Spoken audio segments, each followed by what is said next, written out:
anger that surrounds what this government is doing, how it's been controlled by the Greens, how we had this ridiculous scenario where before the election they picked us up in a bus and said, oh, we're going to take you to Albury, and where we ended up was Weeabonga. And then they said, well, we just decided to change our mind midway through. We decided to take you to a different destination, and the destination's carbon tax. And oh, well, now we might be changing the bus driver, but the bus driver is not the issue. It's a destination, and it was destination carbon tax, and people are furious. They're as angry as all get out about what's happening. There was hugs and kisses amongst all the ministers and Prime Minister and so on in the chamber this morning. What did you make of all that? Well, it just shows how totally disconnected they are from the views. Have a look at their polls. Have a look at the internet. Have a look at the feedback people are getting. Yeah. Have a look at gentlemen like such as this with the petitions that they're collecting. I mean, how can they be so disconnected?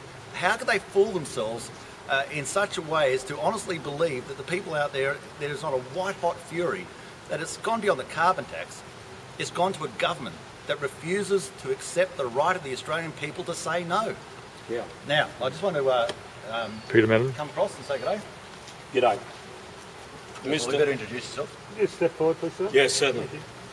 Peter Madden, I'm here representing the Coalition of Industries. I just want to present to Senator Joyce 34,000 signatures. You know, when we were collecting these, I came with the convoy of no confidence in this government. This petition is saying we have no confidence in this government.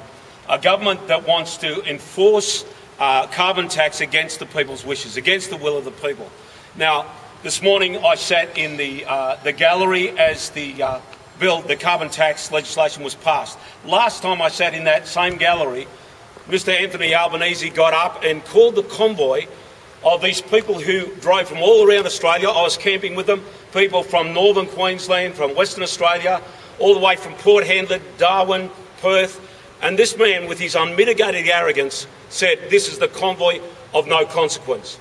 Well, these 34,000 signatures of real people from across the nation show that it was of great consequence, that the people of Australia are of great consequence. And yes, as Barnaby said, people are very angry, people are very frustrated. They don't know what to do because the government says, you have no consequence, we're going to enforce this legislation.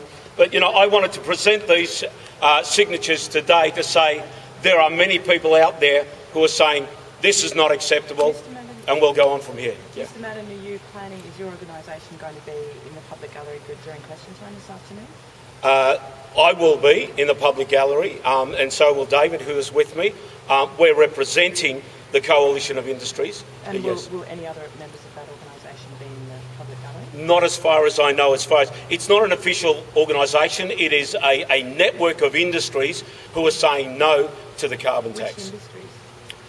Well, this is Mick Patel, who heads up the petition, is the Truck Drivers Association of Australia, of which David here is part of. He's a truck driver. David, the other industries involved with the coalition, Mick was talking about this morning. Do you feel the tourism industry. Morning. Sorry, do you feel it's your responsibility to possibly disrupt question time today? Responsibility. We honour the parliamentary process. Now, I was removed from the gallery on the day that I applauded Craig Kelly for standing up for the convoy of no confidence. I was removed from the gallery for applauding. Now, today, I sat as supporters of the carbon tax, applauded and cheered as the legislation was passed. Nobody was removed. What is